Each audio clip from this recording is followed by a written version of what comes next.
उल्फत में बराबर के वफाओं के जफाओं, हर चीज में लज्जत तो अगर दिल में मजा हो, हर चीज में लज्जत तो अगर दिल में मजा हो। बुलबुल को दिया लाना वो परवाना को जलना, बुलबुल को दिया लाना वो परवाना को जलना। हमको दिया सबसे जो मुश्किल नजर आया, हमको दिया सबसे जो मुश्किल नजर आया। आए बात सुबह हमने तुझे याद करोगी, उस वक्त एके नाम मुझे तुम याद करोगी, उस वक्त एके नाम मुझे तुम याद करोगी। वज़क्किर फ़इन्न ज़िक्रा तनफ़उल मुमिनीन। আল্লাহ পাক রব্বুল আলামিন বলেন, এ আমার হাবিব, আপনি মানুষদেরকে ওয়াজ করুন, নসিহত করুন, কারণ ওয়াজের মাধ্যমে ইমানদারের অনেক ফায়দা হবে, মুমিনদের উপকার হবে। কি হবে? উপকার হবে, ঠিক কি না? ঠিক। তাহলে আপনাদের সমাজে কি মাত্র এই কজন লোক বসবাস করেন না আর আছে? আসার দরকার আছে না? শয়তান কয় মাহফিলে ফ্যান্ডেলে যাইস না, না করে কেডায়? মানে তার কোনো বাধা আছে? কেন এইদিকে টিকিট লাগবো, টাকা লাগবো? তাহলে বাধাটা দিছে কেডায়? শয়তান। শয়তান দেখবেন কানে মধ্যে রশি লাগায়া জায়গায় জায়গায় ঘুরাইতেছে, মাহফিলে ফ্যান্ডেলে যাইস না, মেলার মধ্যে দোকানপাটে যা, রাস্তাঘাটে ঘুরাঘুরি কর, ওই গল্পের মধ্যে বয়ে থাক, মাহফিলে যাইস না। কারণ এখানে বসলে লাভ না ক্ষতি, কতটুকু লাভ বলতো আপনি? কবি আল্লামা রুমি রহমাতুল্লাহ আলাইহি ওনার কবিতার মধ্যে বলেন, কি তাওয়াবি ইচনি বাজারেরা, কি তাওয়াবি ইচনি বাজারেরা, কে বেগুল মিখারি গুলজারেরা। দুনিয়ার মধ্যে যে জায়গায় নাকি কোরআন হাদিসের আলোচনা হয়, আল্লাহ তাআলার প্রশংসা করা হয়, নবীজির উপর দুরূদ শরীফ পাঠ করা হয়, ওই জায়গাটা হলো বেহেশতের বাগান। ওই জায়গায় কেউ বসে যদি একটা ফুল পরিমাণ সময় ব্যয় করতে পারে, আমার আল্লাহ খুশি হইয়া তামাম বাগান সমতুল্য নেকি দান করিয়া দিবেন। লাভ না ক্ষতি? এরপরও অনেকে ঠেড়ি মারছে, হুজুরের কথা হুজুরে করব, আর অনেক কি ওয়াজ শুনবো, হুজুরে কি করবো জানি, ওই নামাজের কথা গো, রোজার কথা গো, এগুলো জানি। ওই এবারে ওয়াজের সরাসরি দোকানপাটে ওয়াজ, রাস্তাঘাটে ওয়াজ, গাড়িতে, বাড়িতে, মোবাইলে ওয়াজ শুনতে শুনতে পেট পুরা টান টান, বমি বমি ভাব। আচ্ছা এর বুঝাইবো এটা কন্ত? ও মুসলমান ইমানদার, বলা যায় না কার কথায় কখন দিলের মধ্যে আসর পড়িয়া যায়, কার কথায় হেদায়েত চলে আসে কেউ বলতে পারবে না, ঠিক কিনা? হেদায়েতের মালিক কে? আল্লাহ। আমি খুতবার শুরুতে বলছি, মাইয়াহদিহিল্লাহু ফালা মুদিল্লা লাহু ওয়া মাইয়ুদলিলহু ফালা হাদিয়া লাহু। আমি আল্লাহ যাকে ইচ্ছা তাকে হেদায়েত দান করি, আর আমি আল্লাহ যাকে হেদায়েত দান করি দুনিয়ার কেউ তাকে পথভ্রষ্ট করতে পারে না, গুমরাহ করতে পারে না। আর আমি আল্লাহ যাকে গুমরাহ বানাই দুনিয়ার কেউ তাকে পথ দেখাইতে পারে না, দুনিয়ার কেউ তাকে হেদায়েত দিতে পারে না, ঠিক কি না? হেদায়েতের মালিক একমাত্র আল্লাহ। আলহামদুলিল্লাহ আপনাদের সাথে কথা বললাম, যদিও লোকজন মোটামুটি কম, তারপর আমার কাছে খুব ভালো লাগতেছে। কি জন্য জানেন? অনেক জায়গায় ওয়াজ করি, কোনো হা না সুবহানাল্লাহ কিচ্ছু কয়। রংপুর এক জায়গায় প্রচন্ড শীতের মধ্যে আবার খুব কৌশলে মাহফিল করে। কৌশল কি? দিনের বেলা মাহফিল দিছে, দিনের বেলা সকাল 10টা থেকে আরম্ভ করবো আসর পর্যন্ত। তা আমার বিশেষ বক্তা হিসেবে রাখছিল 12টা থেকে 1টা পর্যন্ত বয়ান। মাশাআল্লাহ, মোটামুটি ঢাকার বক্তা গেলে হ্যাঁ আবার অনেক লোক, লোকে লোকারণ্য, এত লোক। এই যে বয়ান করতেছি আওয়াজ হয় না কোন। তা আমি এক সময় হঠাৎ করে প্রশ্ন করলাম, এই জাহান্নামে যেতে চান কে কে, একটু হাতুড়ে দেখান। মোটামুটি সামনে দেখো তুই হাতুড়ে লেগেছে। আমি আবার বলছি, জাহান্নামে যেতে চান কে কে, নামাই লাইছে। বলে সামনে দেখ মুরব্বী দেখ করে হাসতেছে হাত আলগাইয়া। আশেপাশের লোকজন ভাই মিয়া আপনি হাত আলগাইছেন আবার দিয়ে হাসতেছেন। হুজুরে কইছে হাত আলগাইতাম। হুজুরে কে লিগে হাত আলগাইছেন জানে? কয় না, হুজুরে জিগাইছে জাহান্নামে যাইবান কে কে হাতুড়া। কয় না হুজুর আস্তাগফিরুল্লাহ আস্তাগফিরুল্লাহ, জাহান্নামে যাইতাম সেটা। জাহান্নামে কি যাইতো চায়? আলহামদুলিল্লাহ, আপনারা কথার উত্তর দেন, খুব ভালো লাগে কথা বলতে। আসলে মানুষ মজা বিচারে, কি বিচারে? মজা, তামসা, যত রকমের ইত্রামি ফাতরামি। ওই যে গিয়াসউদ্দিন কি জানি তেহারি তেহারি তেহারি তেহারি খাওয়ায়। মানুষ কি শিখবো? এই সমস্ত আউল ফাউল বক্তাদের থেকে কি নিব মানুষ? ইসলাম কি শিখবে? ইসলামের ধ্বংস করতেছে তারা। আল্লাহ পাক আমাদেরকে হেফাজত করুন, সকল বলে আমিন। ও মুসলমান ইমানদার, আমি বুঝার জন্য বলছি, কেউ মনে কষ্ট নেবেন না। কারোর সাথে কোনো আমার মারামারি নাই, ঝগড়াঝাটি নাই, আসেনি। বুঝানোর জন্য বলি। এক ডাক্তার, খুব ভালো ডাক্তার, নামি দামি ডাক্তার, মাইকিং করে লাগে কি কর, ভালো ডাক্তার মাইকিং করবো দূরে থাক, রুগী দেখে কেটুগুলাই তারে না। ভালো ডাক্তারের কাছে রুগীর লাইন, রুগীর লাইন। তখন মাঝখানে একটা ফ্যাট ব্যথার রুগী একটু ঘরে ঘরে চিৎকার মারে, ওরে বাবা রে, ওরে মারে গেলাম রে, একটু পরে পরে চিৎকার মারে। লোকজন বিরক্ত হইতো না? সামনের লোক পিছনের লোক বিরক্ত হয়ে গেছে। এই লোকটা আগে দাও, সিরিয়াল লাগতো না, সিরিয়াল ছাড়া দাও। ডাক্তারে কয় সিরিয়াল ছাড়া হেরা দিলে আমার অসুবিধা কি? ডাক্তারের কাছে রুগী গেছে, যাইয়া বসছে, বসে আবার বসছে পরে ডাক্তারে কয় বাবা আপনার পায়খানা কেমন? ডাক্তারে বুঝতে পারছে ফেটে ধরে পড়েছে, পেট ব্যথা। তা ডাক্তারে প্রশ্ন করছে আপনার পায়খানা কেমন? ডাক্তার প্রশ্ন করলো গিয়ে রুগী উত্তর দিকে ফিনিশ মিনে কয় গরিব মানুষ স্যার, কোন রকম কলা পাতা দিয়ে গিরে গিরে যায় আর কি। ডাক্তার আমি জি গেলাম কেন উত্তর দিল? ডাক্তারে জিজ্ঞেস আপনার পায়খানা কষা না হামেশা নাকি পাতলা পায়খানা? হ্যাঁ কয় গরিব মানুষ স্যার, কলা পাতা দিয়ে ঘিরে টিরে যায়। ডাক্তার আবার প্রশ্ন করলো আচ্ছা আপনার পায়খানা কি আম পরে? আম পরে? কয় স্যার জোরে তুলে পরে আর দুষ্টু গুলো ঢিল দিলে পরে। আমি জিগাই কে রুগী উত্তর দেয়, আরে বাবা আমি জিগাইছে আপনি কি আমেশা নাকি আম পরে কিনা? এই আম। কয় স্যার আমি তো বুঝদারি নাই। ও মুসলমান ইমানদার, অনেকে অনেক কথা না বুঝার কারণে রাস্তাঘাটে যাইয়া হুজুরের নামে দুন্না আরম্ভ করে, ঠিক কিনা? কথা বুঝতে হবে, বুঝানোর জন্য বলতেছি। ওয়াজ নসিহতের দরকার আছে নি? আল্লাহ পাক রব্বুল আলামিন আরেক আয়াতে কারিমে বলেন ওয়ামান আহসানু কাওলাম মিম্মান দাআ ইলাল্লাহি ওয়া আমিলা সলিহান ক্বালা ইন্নানি মিনাল মুসলিমিন। আল্লাহ পাক রব্বুল আলামিন বলেন ওই লোকের কথা চাইতে উত্তম কথা আর কি হতে পারে যে আল্লাহর পথে ডাকে। কিসে ডাকে? আল্লাহর রাস্তায় ডাকে, মানুষদেরকে দিনের পথে ডাকে, আর বলে আমি একজন মুসলমান। তার সাথে উত্তম কথা আর কি হইতে পারে, ঠিক কিনা? ও মুসলমান ইমানদার, আল্লাহ পাক রব্বুল আলামিন সূরাতুল মায়েদার ৬৮ নম্বর আয়াতে কারিমায় নবীজিকে ডাইরেক্ট অর্ডার করে দিলেন। কি অর্ডার করলেন? আল্লাহ পাক রব্বুল আলামিন যুগে যুগে দুনিয়ার মধ্যে নবী রাসূল পাঠাইছেন কিনা? কি জন্য পাঠাইছেন? একমাত্র উদ্দেশ্য হলো দ্বীনের দাওয়াত দেওয়া। কি করা? দ্বীনের দাওয়াত দেওয়া, কালিমার দাওয়াত দেওয়া। আদম আলাইহিস সালাম কালিমার দাওয়াত দিয়েছেন, লা ইলাহা ইল্লাল্লাহু আদামা সফিউল্লাহ।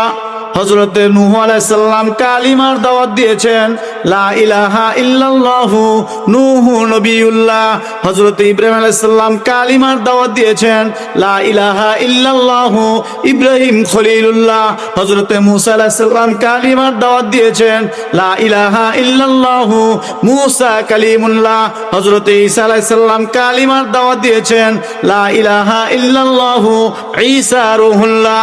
মুহাম্মদ পয়গম্বর তিনি দাওয়াত দিয়েছেন, লা ইলাহা ইল্লাল্লাহু মুহাম্মাদুর রাসূলুল্লাহ। ঠিক কিনা? সমস্ত নবীরা কালিমার দাওয়াত দিয়েছে। আল্লাহ পাক রব্বুল আলামিন সূরা মায়েদার 68 নম্বর আয়াতে কারিমায় বলেন, ইয়া আইয়ুহার রাসূলু বাল্লিগ মা উনজিলা ইলাইকা মির রাব্বিকা ওয়া ইল্লাম তাফআল ফামা বাল্লাগতা রিসালাতাহু। এ আমার হাবিব, আমি আপনার উপর যে দায়িত্ব অর্পণ করছি, আমি আপনার উপর যা কিছু নাজিল করছি, আপনি মানুষদের কাছে পুঙ্খানুপুঙ্খানু পৌঁছে দিন। নবীজি পৌঁছেছেন না? কি করেন? এখন কিন্তু এই আলোচনার মধ্যে কিছু বাটফাট ধরা পড়ে দেব, যারা এখনো কয় নবীজি বেলা গোপন রাখছে। নাউজুবিল্লাহ কন আসেনি দুনিয়ার তো এরকম, হ্যাঁ, কয় নবীজি বেলা গোপন রাখছে। আল্লাহ পাক নিজে বলেন, আমার হাবিব হলো আমি হাবিবের পাগল। দুনিয়ার সবাই আল্লাহর পাগল। আল্লাহ পাক বলেন, আমি আল্লাহ আমার হাবিবের পাগল। এত পাগল হাবিবের জন্য, এরপরও যদি আল্লাহ পাক বলেন, এরপরও যদি আমার হাবিব কোনো কথা গোপন রাখতো বা নিজের থেকে বানায় বলতো, আমি আল্লাহ আমার হাবিবের টুটি চিপা ধরতাম। ঠিক কিনা? বিদায় হজ্জের ভাষণে প্রায় 1,00,000 সাহাবীদের সামনে জিবরাইল আলাইহিস সালাম একটা আয়াতে কারিমা নাজিল করে নবীজিরে জানাই দিয়েছেন। কি জানাইছেন? আল-ইয়াওমা আকমালতু লাকুম দীনাকুম ওয়া আতমামতু আলাইকুম নি'মাতি ওয়া রাদিতু লাকুমুল ইসলাম দীনা। আল-ইয়াওমা, ইয়াওমুন শব্দের অর্থ হলো কিয়ামতের দিন। কোন দিন? কিয়ামতের দিন। আকমালতু লাকুম, পরিপূর্ণ করে দিলাম। আল্লাহ পাক রব্বুল আলামিন বলেন, আজকের দিন আমি তোমাদের দিনকে আজকের জন্য পরিপূর্ণ করে দিলাম। কিয়ামত পর্যন্ত এই দিনের মধ্যে কেউ কিছু ঢুকাইতেও পারবে না, আবার কিয়ামত পর্যন্ত কেউ কিছু বাইরও করতে পারবে না। বহুত চেষ্টা করতেছে, পারতেছে না, বহুত চেষ্টা করতেছে। আপনারা কি মনে করেন ঘুমায় রয়েছে? এই বাংলাদেশের মধ্যে হক্কানি উলামায়ে কেরাম যতদিন থাকবে, আল্লাহর কসম করে বলি, যত মাজারপন্থী আছে, যত বাউলপন্থী আছে, যত কিছু আছে, কাদিয়ানি কন, দেওয়ানবাগি কন, আট্রসি কন, ফুরফুরা কন, চন্দ্রপাড়া কন, তারা কেউ শরীয়তের একটু এদিক সেদিক করতে পারবে না। তাদের মন করে আমল করুক, আমরা বিরোধিতা করতাম না, করো, কিন্তু সাবধান, শরীয়ত নিয়ে তামাশা করবা না। তোমাদের সাথে শরীয়তের কোনো সম্পর্ক নাই। আছে তরিকত লিয়ে বইছে, তরিকত, মারেফত, হাকিকত আমগরে শিখায়। কুরআন মানে না, ঈমান হয় নাই তার ভিতরে, সে হাকিকত শিখায় আমগরে। কুরআন ছাড়া কি হাকিকত হইতে পারে? রাগ হইতেছে না তো? মাঝে মধ্যে কি জন্য বলি, আসার সময় দেখলাম এক লোক এই মাজার আছে, মাজারের মধ্যে মাথা ঠুয়াইতেছে। কে? বাংলাদেশে মসজিদের অভাব, কফারটা ঠুয়ানোর লেগে মাজারে যাওয়া লাগবো। কে? মাজারওয়ালা কি? সে আপনার বানানো তো একজন মানুষ ছিল, ঠিক কিনা? কপালটা শুধু আল্লাহর জন্য। কার জন্য? ওই কপাল পরে যদি বুঝতাম মাজারে সেজদা দেওয়ার সাথে সাথে ঈমান থাকবে না, ঈমান চলে যাইবে। মূর্তি পূজার তার সাথে কোনো পার্থক্য থাকবে না, ঠিক কিনা? হ্যাঁ, সমাজে মুসলমানের পরিচয় দিয়ে বাঁচতে পারবো, কেউ কিছু বলবে না, কারণ সরকারি কোনো আইন নাই। তোমার ঈমান তুমি ধ্বংস করতেছো, কেউ কিছু বলবে না। কিন্তু আমি কি জন্য বলি জানেন? মায়া হয়। ইমানদারে কারো জন্ম নিয়ে বেঈমানি কাজ কিভাবে করে? হয় না। কিভাবে হয়? আহা, অথচ আল্লাহ পাক রব্বুল আলামিন কুরআনুল কারীমে পরিষ্কার জানায় দিয়েছেন, সতর্কবাণী দান করছেন। সূরা নিসার ভিতরে আল্লাহ পাক বলেন, ইন্নাল্লাহা লা ইয়াগফিরু আন ইউশরাকা বিহি ওয়া ইয়াগফিরু মা দুনা যালিকা লিমান ইয়াশা।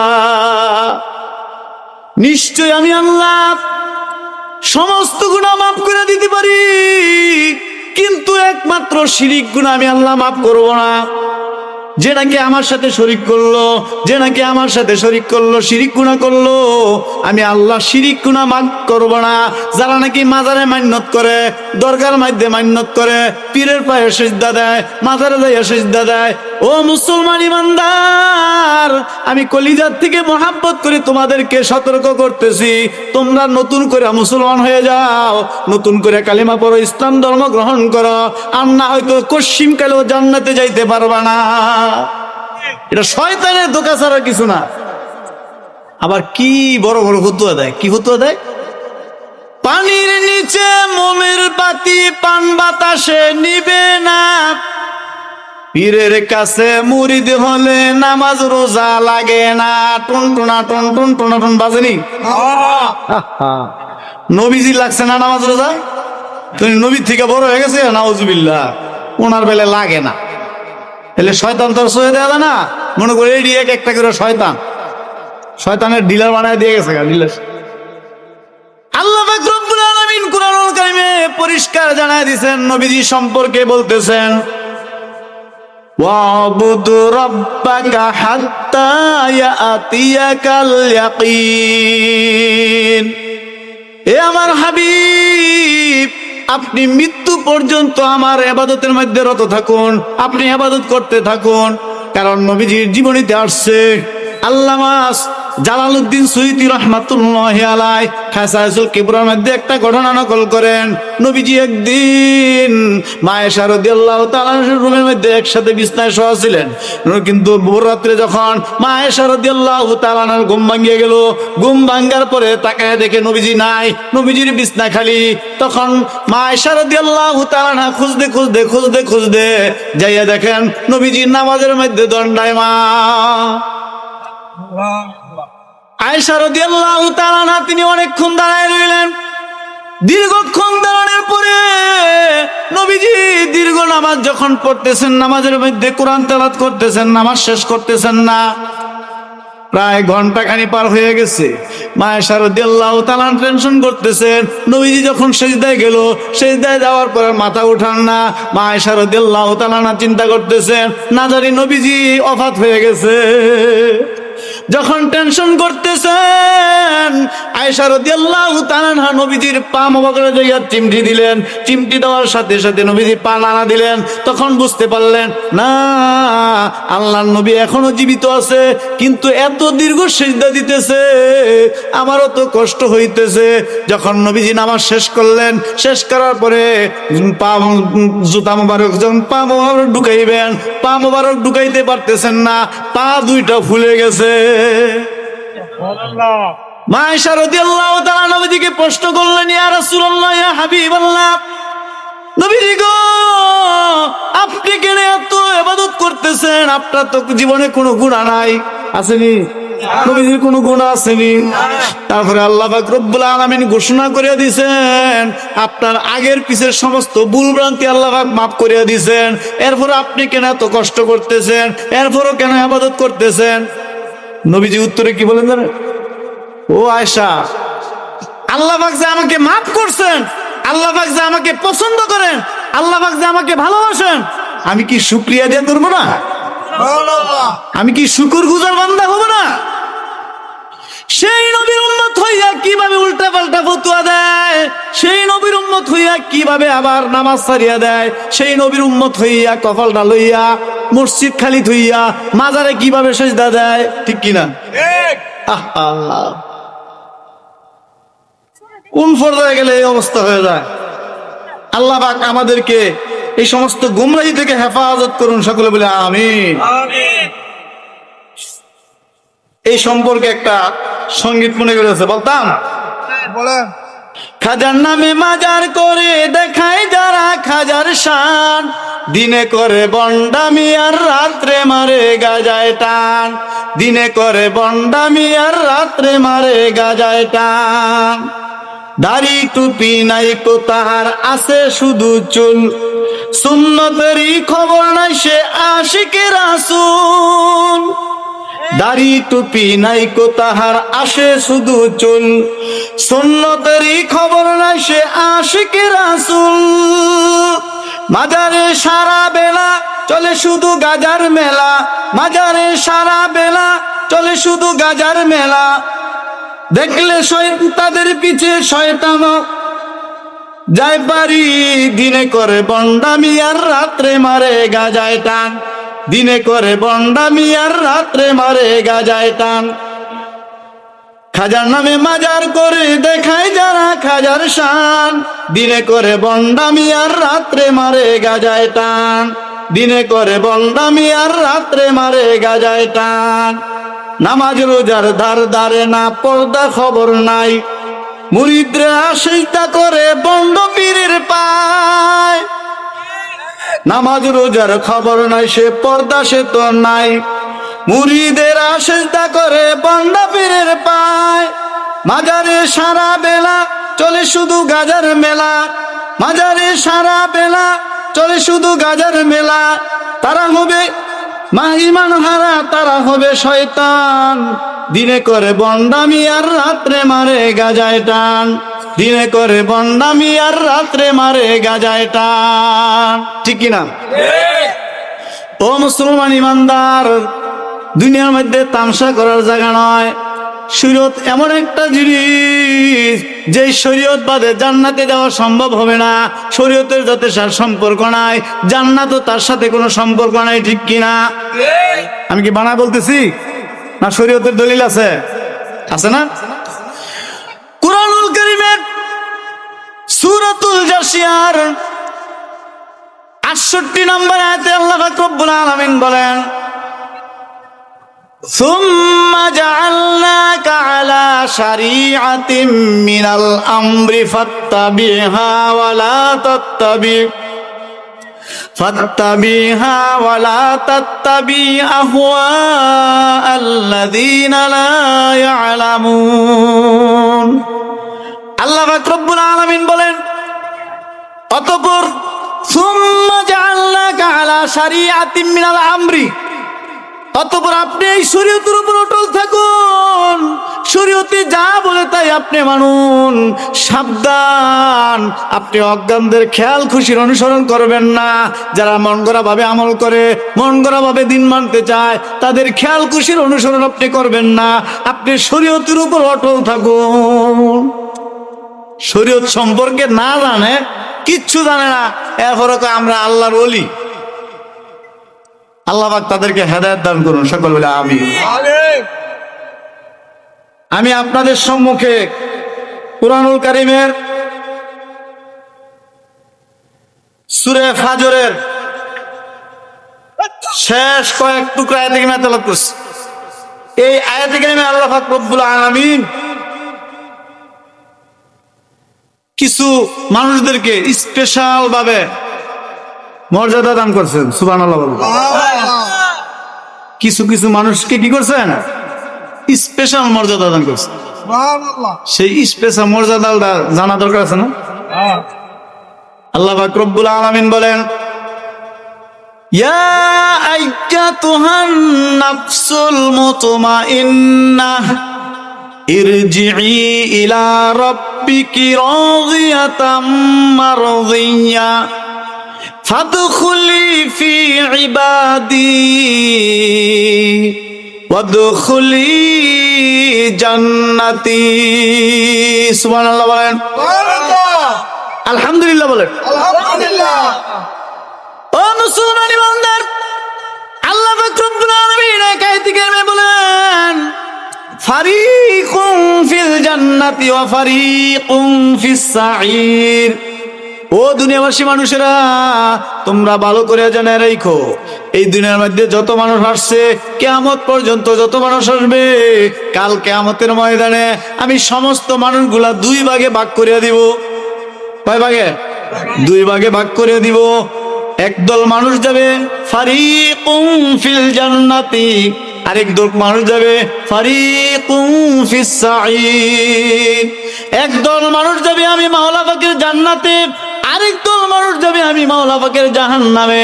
জান্নাতে কারা যাইব, জাহান্নামে কারা যাইব, এটা আল্লাহ পাক কোরআনুল কারীমে বিস্তারিত বর্ণনা করছেন কিনা? করছেন না? এরপরও যদি কয় আমরা কি জানি, আল্লাহ আগে ফিডাল খাইবো না জানার কারণ, ঠিক না? আগে ফিডা খাইবো জানোস না কি লিগা, ঠিক না? ধরেন আমাদের সমাজে আইন আদালত আছে না, চোরে যখন চুরি করে তখন কত ভুল স্বীকার করে, আমি জানি না ভুল হয়েছে, ভুলের লাগে আগে মার খায় না? হ্যাঁ, উত্তম মাধ্যম আগে সোজা করে, তো জানলি না কা, তা আল্লাহ পাক কি মার দিতে পারেন না? ও মুসলমান ইমানদার, আল্লাহ পাক রব্বুল আলামিন কুরআনুল কারীমে অনেক জায়গায় জানায় দিয়েছেন কে জান্নাতি হবে কে জাহান্নামী হবে, কার কপালে জান্নাত লেখা কার কপালে জাহান্নাম লেখা জানায় দিয়েছেন কিনা? পরিষ্কার জানায় দিয়েছেন। এরপরও যদি কেউ বলে কিছু গোপন রাখছে, নাউজুবিল্লাহ, তার ঈমান নাই। ওই যে 100 লক্ষ সাহাবীদের সামনে আল্লাহ পাক রব্বুল আলামিন জিবরাইলের মাধ্যমে আয়াতুল কারীমা নাযিল করে জানাইছেন, আল-ইয়াউমা আকমালতু লাকুম দীনাকুম ওয়া আতমামতু আলাইকুম নি'মাতি ওয়া রাদিতু লাকুমুল ইসলাম দীনা। আজকের দিনে তোমাদের দিন, আজকের জন্য তোমাদের দিনকে পরিপূর্ণ করে দেওয়া হলো। এরপর যদি কেউ কয় আমরা জানি না, এই না জানার অজুহাতে বাঁচতে পারবে না, ঠিক না? ও মুসলমান ইমানদার, সূরা জুমারের মধ্যে আল্লাহ পাক রব্বুল আলামিন এক আয়াতে কারিমে বলেন, ওয়াসিকাল্লাযীনা কাফারু ইলা জাহান্নামা যুমারা হাত্তা ইযা জাউহা ফুতিহাত আবওয়াবুহা ওয়া ক্বালা লাহুম খাযানাতুহা আলাম ইয়াতিকুম রাসূলুম মিনকুম ইয়াতলুনা আলাইকুম আয়াতি রাব্বিকুম ওয়া লিকাআ ইয়াউমিকুম হাযা। খুব কঠিন কথা, একটু জিকির করি, সুবহানাল্লাহ ওয়ালহামদুলিল্লাহ লা ইলাহা ইল্লাল্লাহ। জোরে জোরে সুবহানাল্লাহ ওয়ালহামদুলিল্লাহ লা ইলাহা ইল্লাল্লাহ।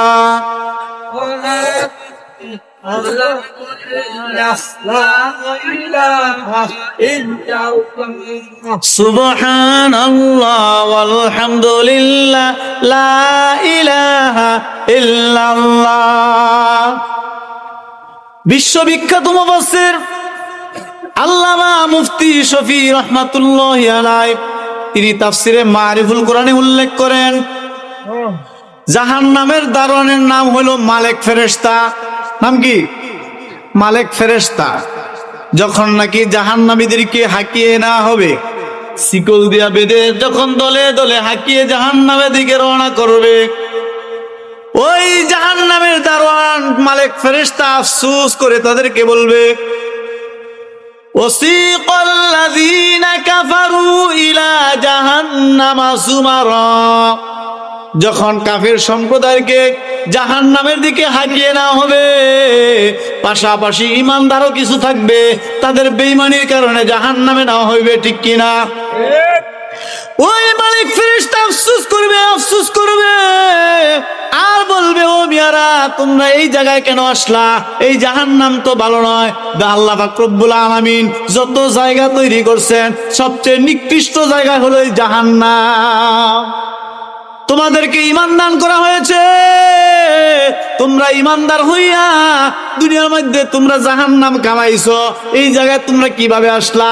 আমার কাছে তো আফসোস লাগতেছে তোমাদের জন্য, তোমরা ঈমান পাইয়া কেন জাহান্নামে আসলা? আজকে যারা মাজারে সিজদা দেয়, মাজারে মান্যত করে, মাজারপন্থী যারা যারা বিভিন্ন কুফরি শিরকেতে লিপ্ত আছে, তাদের কপালে জান্নাত হারাই, তাদের জান্নাত হারাম। তারাই এইভাবে যখন জাহান্নামের কাছে যাবে, যাওয়ার পরে ওই জাহান্নামের দারোয়ান মালিক ফেরেশতা তাদের জন্য আফসোস করবে আর বলবে, তোমাদেরকে ঈমান দান করা হয়েছিল, তোমরা কেন এই জাহান্নামে আসলা? কেন আসলা? وسيق الذين كفروا إلى جهنم زمرا حتى إذا جاءوها فتحت أبوابها। যখন জাহান্নামীরা দারোয়ানের গেটের কাছাকাছি যখন যাইবে, জাহান্নামের গেটের কাছে যাওয়ার পরে ওই মালিক ফেরেশতা তাদেরকে বলবে, وقال لهم خزنتها ألم يأتكم رسل منكم। তোমাদের কাছে কি কোনো নবী রাসূল পাঠানো হয় নাই? আয়াতি রব্বিকুম, তোমাদেরকে আয়াত কি তেলাওয়াত করে শোনানো হয় নাই? তোমাদের কাছে কি নবী রাসূল যায় নাই? তোমাদের কাছে কি কোনো উলামায়ে কেরাম যায় নাই? তোমাদের কি কেউ সতর্ক করে নাই? তোমাদেরকে জাহান্নামের কথা কি কেউ শোনায় নাই? হাক্কাত লিকালিমাতি, ওই জাহান্নামীরা তারা বেদিশা হয়ে বলবে, হ্যাঁ এই কথা সত্য, আমাদেরকে অনেকে বোঝাইছে, আমাদেরকে অনেকে সতর্ক করছে, কিন্তু আমরা বুঝি নাই, আমরা না বুঝে আজকে এই রাস্তায় চলে আসছি। না বুঝা আইছি। কেন বুঝে নাই? এই সম্পর্কে আল্লাহ পাক রব্বুল আলামিন সূরা আরাফের 179 নম্বর আয়াতে কেমনে বলেন,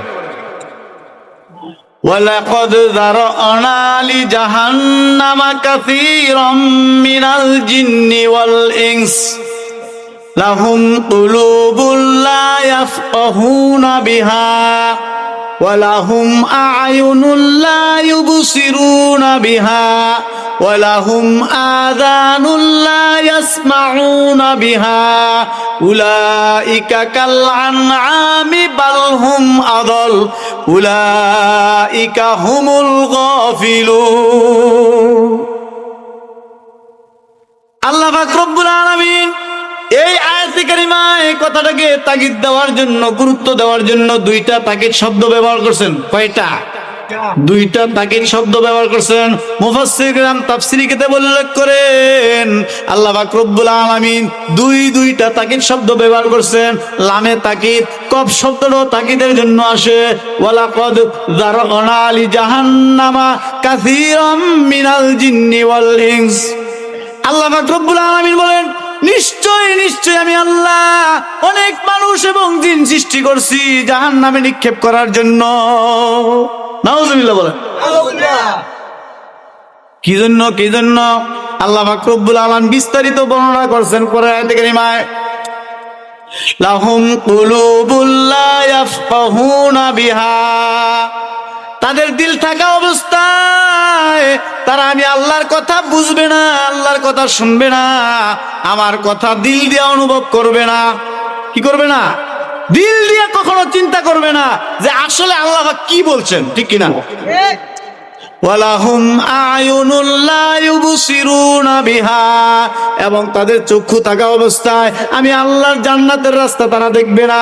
ওয়ালাহুম আযানুল লা ইয়াসমাউনা বিহা, তাদের কান থাকা অবস্থায় আমি আল্লাহর কথা তাদের কানে ঢুকবে না, তারা কান দিয়ে শ্রবণ করবে না। উলাইকা কাল আনআমি বাল হুম আদাল, তারা হলো চতুষ্পদ জন্তু, বরংস বালহুম আদল হলো জন্তুর চাইতেও খারাপ। জন্তুর চাইতেও কি খারাপ? কারণ মানুষ সর্বশ্রেষ্ঠ মানুষ, ঠিক কিনা? আল্লাহ পাক রব্বুল আলামিন যা কিছু সৃষ্টি করছেন সবচাইতে দামি সৃষ্টি, উত্তম সৃষ্টি, আশরাফুল মাখলুকাত কে? মানুষ। আল্লাহ পাক যত কিছু সৃষ্টি করছেন তার মধ্যে সর্বোত্তম সৃষ্টি হলো মানুষ। আল্লাহ পাক রব্বুল আলামিন কোরআনুল কারীমে এক আয়াতে কারিমে জানায় দিয়েছেন, ওয়ালাকাদ কাররামনা বানি আদম, নিশ্চয় আমি আল্লাহ বনি আদমকে সর্বোচ্চ মর্যাদা দান করছি। এই সর্বোচ্চ মর্যাদাশীল মানুষ হইয়া কিভাবে আল্লাহর সাথে কুফরি করে, কিভাবে আল্লাহর সাথে নাফরমানি করে, কিভাবে আল্লাহর সাথে শিরিক করে, ঠিক কিনা? তাদের বিবেক দেওয়া হয়েছে, তাদের দিল দেওয়া হয়েছে, তাদের অন্তর দেওয়া হয়েছে, ভালো মন্দ বুঝার জ্ঞান দান করা হয়েছে, ঠিক কিনা? এখন অনেকে আবার ফতুয়া দেয়, কে হুজুর জানে, আমরা এটা জানি না।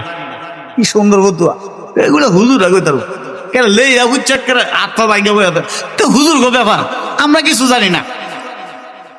আল্লাহ পাক সাইরা দিবেন। আল্লাহ পাক দেখেন আরেক সূরায় কি বলছে দেখেন তাদের জন্য। সূরা শামস শুনছেন না অনেকে? সূরা শামসের মধ্যে আল্লাহ পাক রব্বুল আলামিন 9টা কসম খাইছেন। কয়টা? 9টা কসম খেয়ে কথাটা বলছেন। ওয়াশ-শামসি ওয়া দুহাহা ওয়াল কমারি ইযা তালাহা ওয়ান নাহারি ইযা জাল্লাহা ওয়াল লাইলি ইযা ইয়াগশাহা ওয়াস সামাই ওয়া মা বানাহা ওয়াল আরদি ওয়া মা তুহাহা ওয়া নাফসিন ওয়া মা সাওয়াহা فألهمها فجورها وتقواها আল্লাহ পাক রব্বুল আলামিন সূরা শামসের মধ্যে 9টা কসম খাইয়া বলতেছেন, 9টা কসম খাইয়া। ওয়াশ শামসি ওয়া দুহাহা, আল্লাহ পাক রব্বুল আলামিন সূর্যের কসম খাইলেন, চন্দ্রের কসম খাইলেন, সূর্যের আলোর কসম খাইলেন, চন্দ্রের আলোর কসম খাইলেন, দিনের কসম খাইলেন, রাত্রির কসম খাইলেন, আসমানের কসম খাইলেন, জমিনের কসম খাইলেন। এতগুলো কসম খাইয়া, 9টা কসম খাইয়া আল্লাহ পাক রব্বুল আলামিন বলতেছেন ফাআলহামাহা ফুজুরাহা ওয়া তাকওয়াহা, নিশ্চয় আমি আল্লাহ প্রত্যেকটা মানুষকে ভালো মন্দ বুঝার জ্ঞান দান করছি। ক্লিয়ার? ভালো মন্দ বুঝার জ্ঞান দান করছে। একটা পাগলেও ফসা জিনিস খাইতো না, খাইবো? দুনিয়া সব বুঝে। মাছ আনতে গেলে তাজা না হ্যাঁ মরা, এবারে জেতা আছে নাকি মরে গেছে কেন, তাজা নাকি নরম, এগুলো সব যাচাই বাছাই করে। সরিষার তেল কিনতে গেলে নাহের দিনে হুঁকে দাগ আছে নি, গেরান আছে নি, এ দুনিয়া দিতে খুব চালা। আর পরকালে কিছু পেলে তো হুজুর হবে না, আমরা জানি না। এই জন্য আল্লাহ রাব্বুল আলামিন কাল কিয়ামতের ময়দানে কোনো অজুহাত শুনবেন না। তোমাদের কাছে নবী রাসূল পাঠাইছি, তোমাদের কাছে আলেম ওলামা পাঠাইছি, তোমাদের কাছে দিন শিক্ষা করার লোকজন পাঠাইছেন নি? এরপর যদি তুমি না জানো, এই না জানার কারণে আমার কাছে ফিডা বেশি খাইবা, ঠিক না? তো আমি আপনাদের সম্মুখে যে আয়াতে কারিমা তেলাওয়াত করছি, এই আয়াতে কারিমা আল্লাহ পাক রব্বুল আলামিন যাদের নফসে মুতমাইন্না তৈরি হয়েছে, কি নফসে মুতমাইন্না, সময় কম, আমি সংক্ষিপ্ত আকারে বলবো। আমাদের নফসে মুতমাইন্না তৈরি করার দরকার আছে নি? নফস কয় প্রকার বলেন দেখি? নফস কয় প্রকার? 3 প্রকার। কয় প্রকার? 3 প্রকার। 1 নম্বর হলো নফসে আম্মারা। কি নফসে আম্মারা? নফসে আম্মারা কিন্তু সবাই মালিক। হিন্দু কোন, কাফের কোন, বৌদ্ধ কোন, খ্রিস্টান কোন, ইহুদি কোন, নাসারা কোন, আস্তিক কোন, নাস্তিক কোন, মুসলমান কোন, ইমানদার কোন, আল্লাহর ওলি কোন, বুজুর্গ কোন, নবী রাসূল কোন, সবাই কিন্তু নফসে আম্মারার মালিক ছিল। দালাও বলে সবাই নফসে আম্মারার মালিক ছিল। এই নফসে আম্মারা সম্পর্কে আল্লাহ পাক রব্বুল আলামিন কুরআনুল কারীমের 13 নম্বর পারার সূরা ইউসুফের 13 নম্বর পারার সর্বপ্রথম আয়াতে কারিমে জানাই দিয়েছেন, ওয়ামা উমিরু ওয়া ইন্নান নাফসা লা আম্মারাতুম বিসসু ইল্লা মা রাহিমা রাব্বি ইন্না রাব্বি গফুরুর রহিম।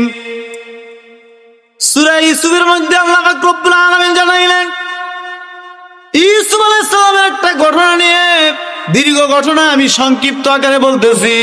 ইউসুফ আলাইহিস সালাম যদিও আল্লাহর নবী ছিল, কিন্তু ওনার ভিতরে কিন্তু নফসে আম্মারা ছিল, ঠিক কিনা? নফসে আম্মারা কি ভালো না খারাপ? খুব খারাপ, শিশু বাচ্চার মতো। যারা নফসে আম্মারা নিয়ে চলে এদের অবস্থা খুব খারাপ। এই জন্য বলা হয়, কবি বলেন, নফসে শয়তান মানজে আদম বেতারাম তাকে আমত গাছতে মালাউল্লাহ জারাম। নফসে শয়তান সব সময় গুনার কাজের কথা বলে, সব সময় গুনার দিকে ধাবিত করে। গান শোন, টেলিভিশন দেখ, নাট্য ড্রামা দেখ, সিনেমা দেখ, বায়োস্কোপ দেখ, মিথ্যা কথা ক, সুদ খা, ঘুষ খা, গালি দে, আরে ভিড়া, এগুলা কার কাম? নফসে আম্মারার কাম। এই নফসে আম্মারা সবার সাথে আছে। নফসে আম্মারা যার ভিতরে থাকবে সে শিশু বাচ্চার মতো। নফসে আম্মারা কথা যারা শুনবে তাদের দিমাগ ঠিক থাকে না, উল্টা পাল্টা করে, শিশু বাচ্চার মতো। একজন বাচ্চা বলতেছে, আব্বা টাকা দাও। কই বাবা টাকা তো নাই। কই নাই, দিকে কি হয়েছে, দিয়ে লাও। এরকম শিশু বাচ্চা, ঠিক না?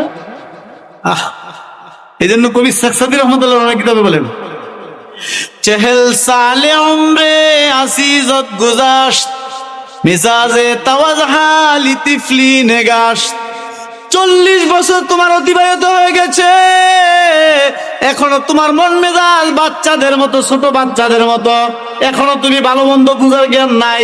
এখনো তুমি কিভাবে আরাম পাইবা, কিভাবে তুমি আনন্দ পাইবা, ফুর্তি পাইবা, এইভাবে তুমি চিন্তা ভাবনা করে চলো।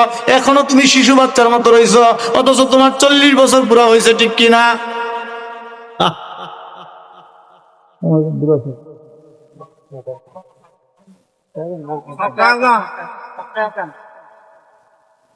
আচ্ছা ঠিক সময় আছে, বিশ্বাস করতে হবে।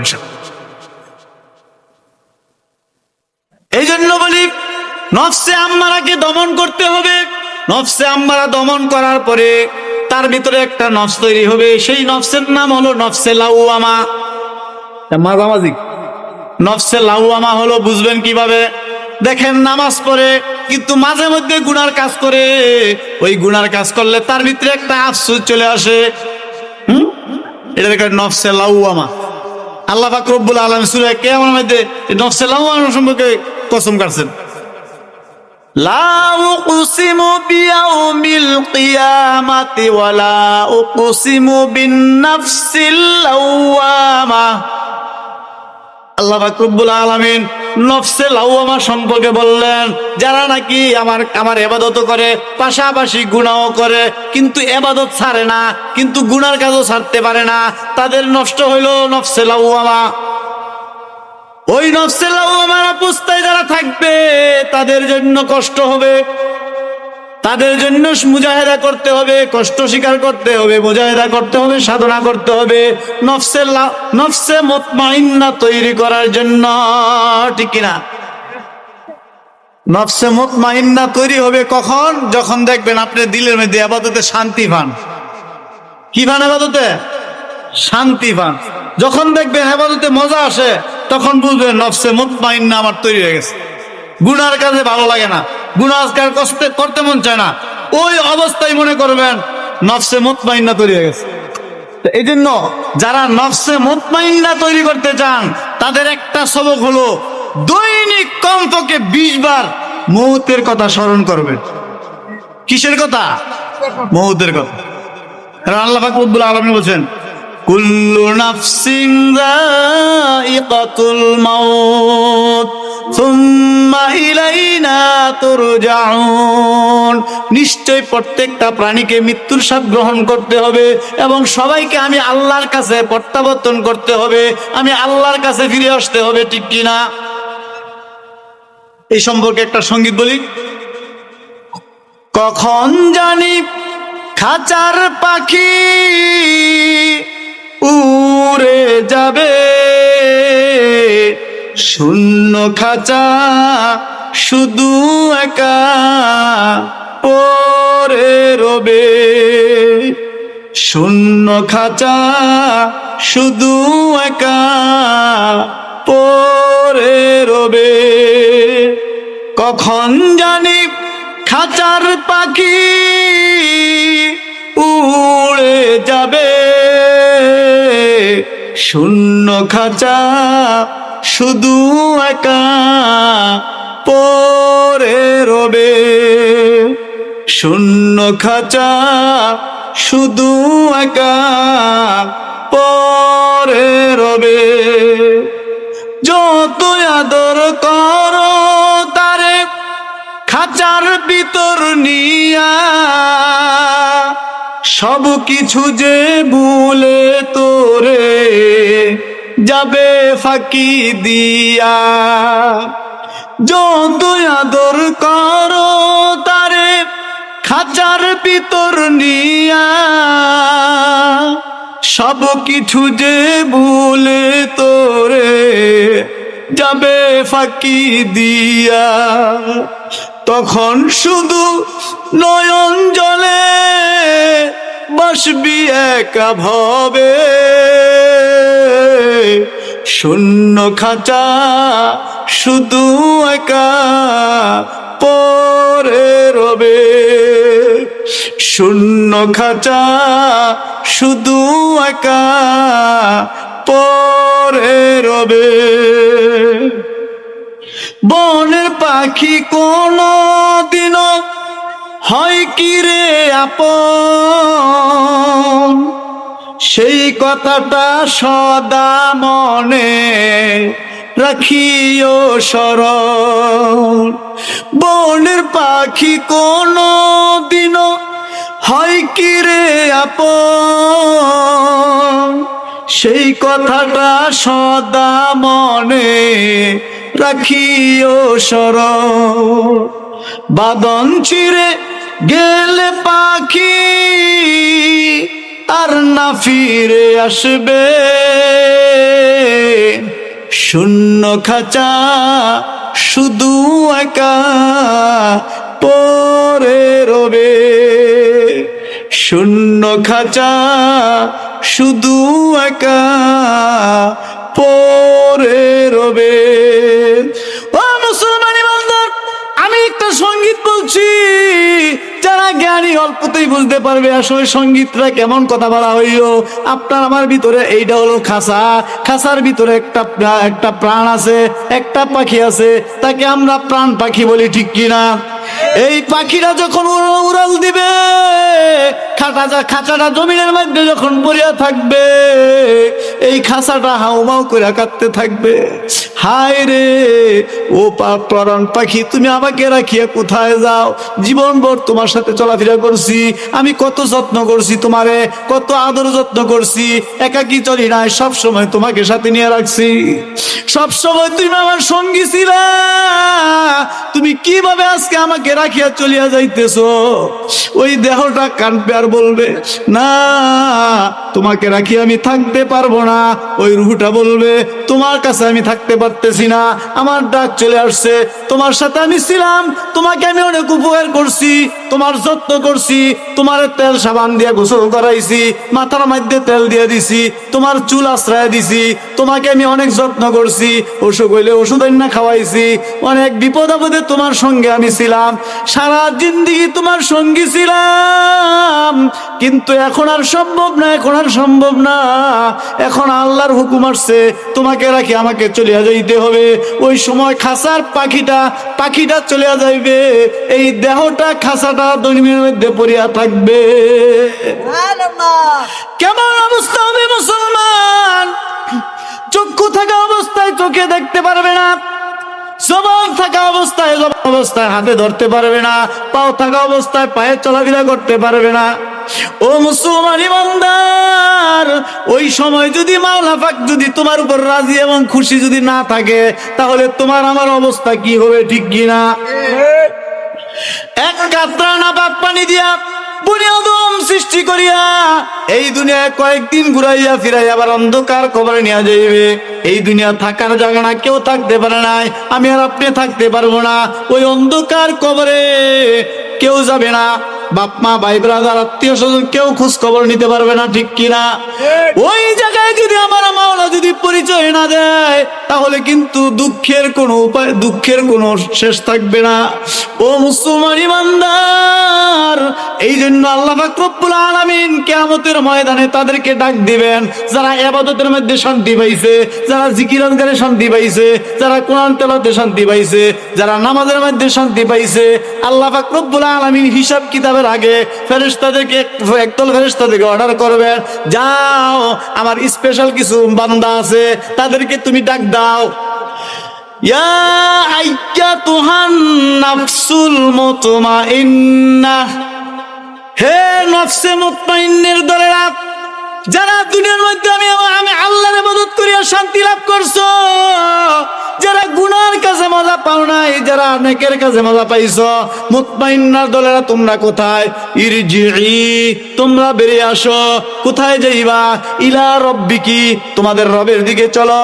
তোমাদের রব ইলা রব্বিকি রাদিয়াতাম মারদিয়া, তোমাদের রব তোমাদের উপর রাজি এবং খুশি, তোমরা তোমাদের রবের উপর রাজি এবং খুশি হয়ে যাও।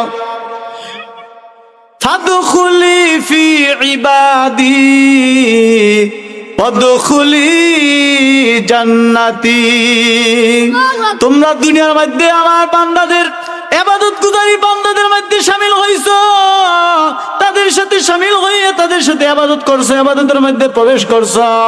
ফাদখুলি ফি ইবাদি ওয়াদখুলি জান্নাতি, এখন তোমরা জান্নাতে প্রবেশ করো। সুবহানাল্লাহ বলেন। যারা মুতমাইন্না দিল তৈরি করবে তাদের কোনো হিসাব নাই, তারা বিনা হিসাবে জান্নাতে চলে যাবে। তাহলে এটা দরকার আছে নি? ইনশাআল্লাহ আল্লাহ পাক আমাদের যারা আমরা উপস্থিত হয়েছি, যারা মাইকটা শুনতেছি, আল্লাহ পাক আমাদের সবাইকে মুতমাইন্না দিল তৈরি করে যেন কবরে যাওয়ার তৌফিক দান করে। সবাই বলে আমিন। তা আমার আলোচনা এখানে শেষ করে দিলাম, যেহেতু আজানের টাইম হয়ে গেছে। আমার জন্য দোয়া করবেন। আরেকটা দাওয়াত দেওয়া যায় 30 তারিখে, এই যে মনার বাড়ি আমার প্রোগ্রাম আছে।